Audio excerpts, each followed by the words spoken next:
आज हम करेंगे हेलो एवरीबॉडी। आज हम करेंगे क्लास 10th का चैप्टर नंबर 1 वास्तविक संख्याएं। तो पहला इसमें है यूक्लिड विभाजन प्रमेय का। क्या है यूक्लिड विभाजन प्रमेय का? क्या है, दो धनात्मक पूर्णांक a और b दिए रहने पर ऐसी अद्वितीय पूर्ण संख्याएं q और r विद्यमान हैं कि a बराबर है b q plus r where 0 is less than equal to r is less than b।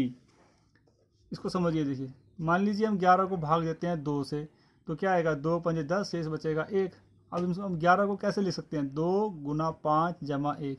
11 बराबर है 2 गुना 5 और जमा 1, ऐसे करते हैं। और ये जो शेष आता है ये हमारा जिससे हम भाग दे रहे हैं उससे कम होना चाहिए। तो सेम यही है, बाकी सिर्फ शब्दों का फर्क है। आपको पता है, आपको आता है सब ये। अगला यूक्लिड विभाजन एल्गोरिथम दो धनात्मक पूर्णांकों का HCF परिकलित करने की एक तकनीक है। दो धनात्मक पूर्णांकों a और b का HCF वह सबसे बड़ा पूर्णांक d है जो a और b दोनों को पूर्णतः विभाजित करता है। कैसे? देखिए, मान लीजिए आप 42 और 455 हमें दिया गया है, तो 42 से आपने भाग देना है 455 को। 42 को 10 से गुना करेंगे, आएगा 420। शॉर्ट में कर दिया है यहाँ, ये आएगा, शेष बचेगा आपका 35। 35 बचेगा, तो 35 जो है 42 से कम है। ये हमारी कंडीशन जो है वो पूरी हो रही है। 0 is less than equal to r is less than b। b से इनके 45 से छोटा है हमारा ये। अब 35 से फिर हमने भाग देना है इसको 42 को, जिससे हमने पहले भाग दिया था। तो ये हमारा बचेगा 35 से कम 35, बचेगा 7। फिर क्या करना है, 7 से भाग देना है हमने 35 को। 7 पंजे 35, बचेगा हमारा 0।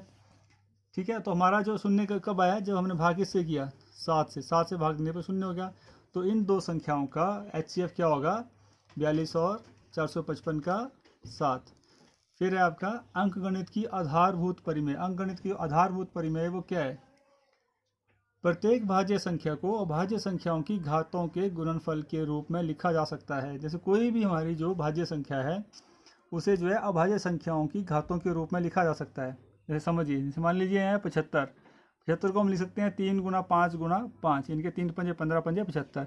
3 गुना 5 की घात 2। इनके अभाज्य गुणनखंड कौन कौन से हैं इसके, 3 और 5। 5 की घात कितनी है, 2। तो अभाज्य गुणनखंडों की घातों के रूप में लिख सकते हैं हम 75 को।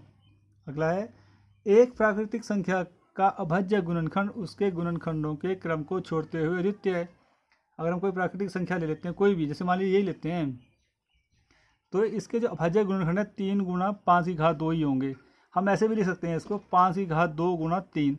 अगर इस क्रम को छोड़ दिया जाए कि आगे पीछे लिखने की बजाय हम जैसे मर्जी लिख दें, तो जो हमारे गुणनखंड होंगे वो एक जैसे ही होंगे, वो बदलते नहीं। जैसे यहाँ 3 की घात 3 गुना 5 की घात 2 है, तो ये यहाँ 7 नहीं आ सकता है। यहाँ 9, यहाँ पे 9 तो खैर 3 गुना 3 हो जाएगा, 3 हो सकता है, 5 हो सकता है, और 7 नहीं आएगा, 11 नहीं आएगा, 13 नहीं आएगा।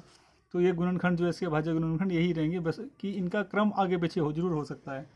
5 की घात 2 पहले लिख दिया, 3 गुना 3 बाद में लिखा। नेक्स्ट है आपका अभाज्य गुणनखंड विधि द्वारा HCF और LCM निकालना। किस विधि द्वारा, अभाज्य गुणनखंड विधि द्वारा HCF और LCM। तो मान लीजिए दो, इसको हम उदाहरण से करते हैं। मान लीजिए दो संख्याएं दी गई हैं 6 और 20। इसका हमें निकालना है पहले HCF फिर LCM। तो हम क्या करेंगे, पहले इसके निकालेंगे। जैसे अभाज्य गुणनखंड है तो पहले निकालेंगे हम 6 के अभाज्य गुणनखंड, जो इस प्रकार निकलेंगे। 6 बराबर है 2 3 6 और 3 एकम 3, राइट। अगला है 20। 20 का है 2 एकम 2, 2 दूना 10, फिर 2 पंजे 10 और 5 एकम 5। तो इसके अभाज्य गुणनखंड आए 2 गुना 2 गुना 5 और इसके है 2 गुना 3। अब HCF क्या होता है, HCF वो चीज़ है जो दोनों संख्याओं के भाज्य गुणनखंडों में सम्मिलित होते हैं अंक, वो उनका गुणनफल जो होगा वो होगा उसका HCF। जैसे देखिए यहाँ पे क्या क्या है, इसमें देखिए 2 ऊपर है, इसमें है अभाज्य गुणनखंडों में 6 के, 20 के में है, तो ये 1 हो गया 2। अब है आपका 3 है, इसमें नीचे है 3, नीचे वाले के 20 के अभाज्य गुणनखंडों में नहीं है, तो 3 इसमें सम्मिलित नहीं होगा। तो क्या है इसका HCF, सिर्फ 2 आएगा। अगला देखिए LCM क्या होता है, LCM होता है दोनों 6 और 20 के अभाज्य गुणनखंडों में शामिल गुणनखंडों की सबसे बड़ी घात। दोनों में शामिल होने चाहिए अभाज्य गुणनखंडों में, और उनकी जो सबसे बड़ी घात होगी वो ली जाती है। मतलब देखिए अब इसमें क्या था, इसमें 2 की घात कितनी थी, 6 में 1, इसमें 2 की घात कितनी है, 2। तो हमने कौन सी लेनी है, ये या ये, सबसे बड़ी घात कौन सी बड़ी घात, 2 की घात 2। तो हम लेंगे 2 की घात 2। फिर देखिए ऊपर, ऊपर क्या है, 3 है यहाँ पे, और ये नीचे 3 है, 3 नहीं है, इसका मतलब 3 की घात नीचे है 0, और यहाँ कितनी 3 की घात 1, तो 3 की घात कितनी ली जाएगी, 1, हम ले लेंगे। अब देखिए अगले में अगले इसमें देखेंगे 20 के भाज्य गुणनखंडों में 2 की घात हम ले चुके हैं, बचा क्या हमारे पास 5, 5 की घात 1 है, ऊपर है 5 की घात नहीं है, तो 5 की घात 1 लिया जाएगा। तो इसके क्या है एलसीएम, 2 की घात 2 गुना 3 गुना 5, राइट। अब देखिए अगला है आपका, किन्हीं दो धनात्मक पूर्णांकों a और b के लिए HCF ऑफ ए बी गुना एलसीएम ए बी बराबर है a गुना b। इनके दो संख्याएं अगर हम लेते हैं, सिर्फ दो संख्याओं में होता है ये, कि अगर उनका HCF और एलसीएम का गुणनखंड जो है उनके संख्याओं के गुणनखंड के बराबर होता है। जैसे कि हम ये इसी एग्जांपल से देखते हैं, ऊपर वाले से ही HCF कितना दिया गया था आपको, LCF आया था हमारा 2 और 6 का, A और B मान लिया हमारा कितने थे, 6 और 20 थे। तो इसका HCF आया था हमारा 2, और LCM कितना आया था आपका, 2 की घात 2 गुना 3 गुना 5 बराबर है 6 गुना 20। क्या ये सही होता है कि नहीं, देखिए 2 2 दूनी 4, 4 दूना 8, 24 और 5 120, 60 दूना 120, ठीक है।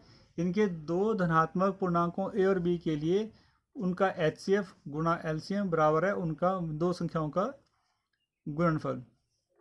अगला क्वेश्चन है, ये क्वेश्चन पेपर में जरूर आता है 3 साढ़े 3 नंबर का, 2.5 से 3.5 नंबर के बीच। ये क्वेश्चन मतलब पक्का आना है डेफिनेटली। √3 एक अपरिमेय संख्या है, सिद्ध कीजिए। तो क्या करना है आपने, √3 को पहले लेना है, माना कि ये √3 जो है आपकी परिमेय संख्या है, पहले हम ये मान लेंगे। अर्थात हम ऐसे दो पूर्णांक a और b प्राप्त कर सकते हैं ताकि √3 बराबर है a/b है, ठीक है। मतलब परिमेय संख्या तो उसको a/b के रूप में लिखा जा सकता है। यदि a और b एक के अतिरिक्त, इन दोनों में एक के अतिरिक्त कोई भी उभयनिष्ठ गुणनखंड हो तो उसे हम उभयनिष्ठ गुणनखंड से भाग देकर a और b को सहभाज्य बना सकते हैं। पहले हम मानेंगे कि ये सहभाज्य नहीं है, बाद में क्या करेंगे, जो इसमें भाज्य संख्या है उसको हम निकाल देंगे। जैसे मानिए ये भी 2 से कटता है, भाग हो जाता है, ये भी 2 से भाग हो जाता है, तो उसको निकाल देंगे। उसके बाद ये आपस में क्या हो जाएंगे, सहभाज्य। अब देखिए √3 कैसे लिखा हमने, a/b, जहाँ a और b आपस में सहभाज्य हैं। तो b√3 बराबर है क्या हो जाएगा, a। कैसे, b इस तरफ जाएगा तो क्या हो जाएगा, ये डिवाइड कर रहा है, इस तरफ जाएंगे ये भाग कर रहा है, यहाँ करेंगे तो गुणा हो जाएगा। b√3 बराबर है क्या हो जाएगा आपका, a। अगला है, दोनों ओर वर्ग करने पर अब क्या होगा, इसको दोनों तरफ हमने स्क्वायर करना है। b√3 का वर्ग बराबर है a का वर्ग, ठीक है। अब क्या होगा, b स्क्वायर, b का क्या बन जाएगा, b स्क्वायर, √3 का वर्ग बन जाएगा √3 का वर्ग बनेगा 3, स्क्वायर से √ कट जाएगा, बराबर है a स्क्वायर।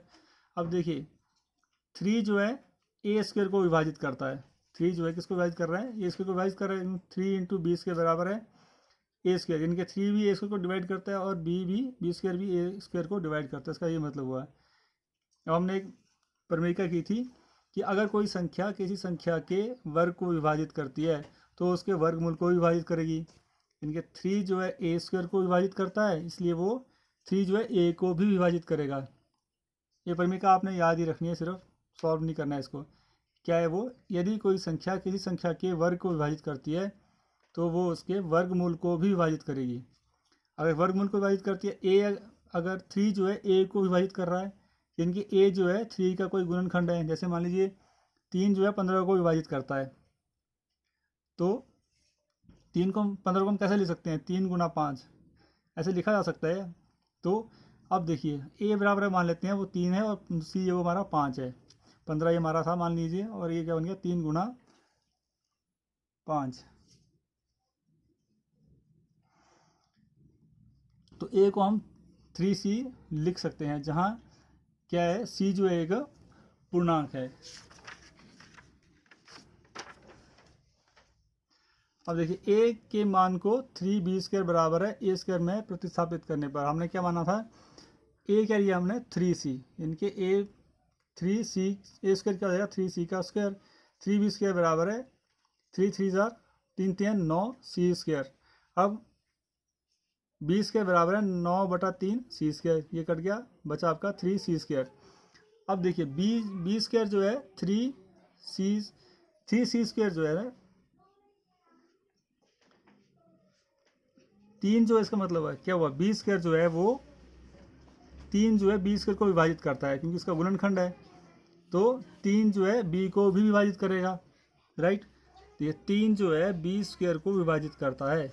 तो कोई संख्या अगर किसी संख्या के वर्ग को विभाजित करती है तो उसके वर्गमूल को भी विभाजित करेगी, यानी कि 3 b को भी विभाजित करेगा।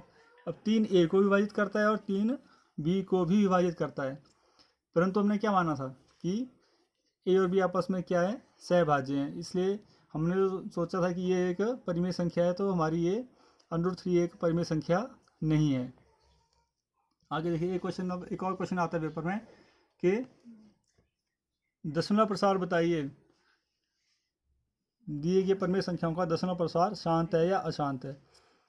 तो यदि एक संख्या दी गई है p/q के रूप में परिमेय संख्या, और q के अभाज्य गुणनखंड जो है 2 की घात m और 5 की घात n के रूप का है, जहां m और n जो है ऋणोत्तर पूर्णांक हैं, तो x का दशमलव प्रसार जो है वो शांत होगा।